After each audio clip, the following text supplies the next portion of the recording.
Hello everybody, Miss Warne is here to read you the story Giraffes Can't Dance.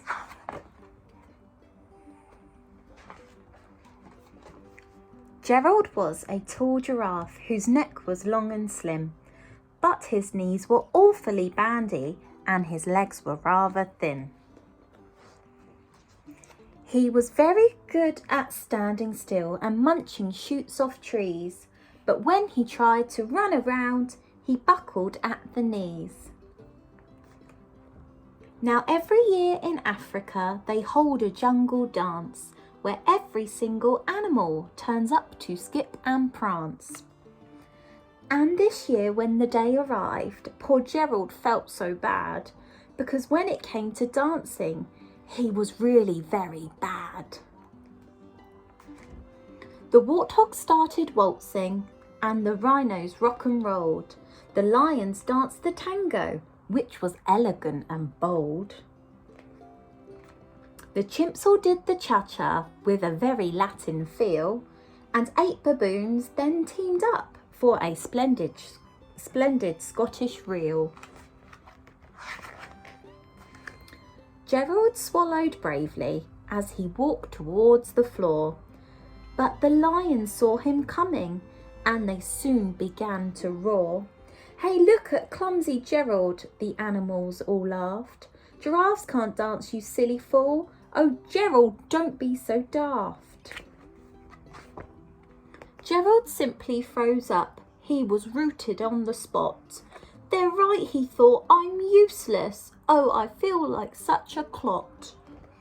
So he crept off from the dance floor and he started walking home. He'd never felt so bad before, so sad and so alone. Then he found a little clearing and he looked up at the sky. "The moon can be so beautiful," he whispered with a sigh. "Excuse me," coughed a cricket who'd seen Gerald earlier on, "but sometimes when you're different, you just need a different song." Listen to the swaying of the grass and listen to the trees. To me the sweetest music is those branches in the breeze. So imagine that lovely moon is playing just for you.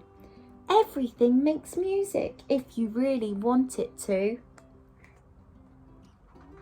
With that the cricket smiled and picked up his violin.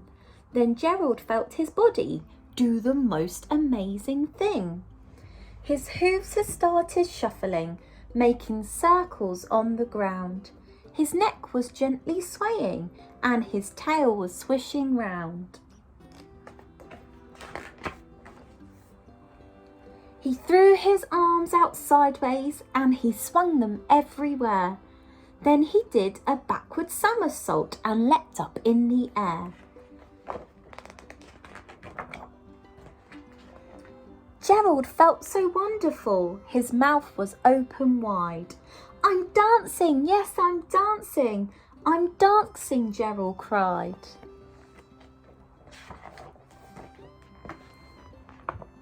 Then one by one each animal who'd been there at the dance arrived while Gerald boogied on and watched him quite entranced. They shouted, "It's a miracle! We must be in a dream. Gerald's the best dancer that we've ever seen." "How is it you can dance like that? Please, Gerald, tell us how." But Gerald simply twizzled round and finished with a bow. He raised his head and looked up at the moon and stars above. "We all can dance," he said, "when we find music that we love." So that's a wonderful story, and stories have morals to them. That's why they're told, so that we can learn from them. And Giraffes Can't Dance has taught us that it just takes one person to believe in us and then we can do anything we want to. So remember that, and Miss Warne will hopefully see you very soon.